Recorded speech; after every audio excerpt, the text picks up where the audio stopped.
Bless you all, family, and good morning to you. I pray that you are having a blessed day. Today, we want to deal with part 2 of coming out of our history, or coming out of the bondage in our history, the thing that has kept us bound. And God is wanting us to be able to come out.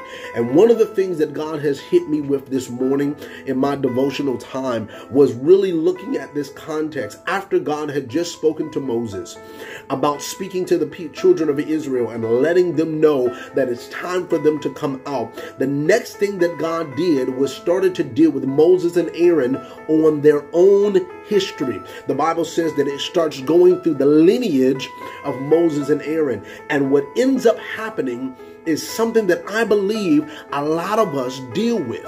And what ends up happening is, as God starts to deal with Moses and starts to deal with Aaron in their history, the first thing that we realize and the first thing that we see after that context is Moses felt like he was not good enough, which is something that keeps us bound, something that keeps us in our history, something that does not allow us to be able to go into the future, is when we believe that we are not good enough.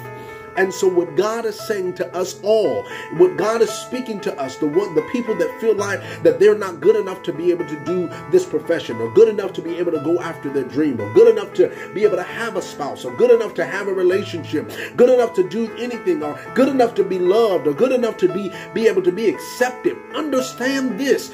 God is speaking and telling you, just like he's speaking to me, to let us know you are good enough. That's why I speak to you. That's why I have loved you. Matter of fact, that's why I died for you, because you are good enough. Now it's time to come out of where you are and understand that as you are coming out and understanding and realizing that God has chosen you, that you are chosen people, you are a royal priesthood, that you have been accepted by the beloved, that he loved you beyond measure and still loves you even when you mess up, even when you don't love him, even when you don't want to even acknowledge that he is here. God still loves you. Because why? Because you're good enough.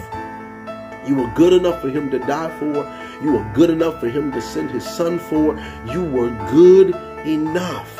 And that's why he chose you. So do not allow this bondage, the bondage of the history that you have been carrying, of the things and the experiences that you have went through in life, to make you think like you are not good enough. You are good enough. You are good enough to do it. You are good enough to say it. You are good enough to walk in it. And so now God is saying it's time to come out of your history. Be blessed, family.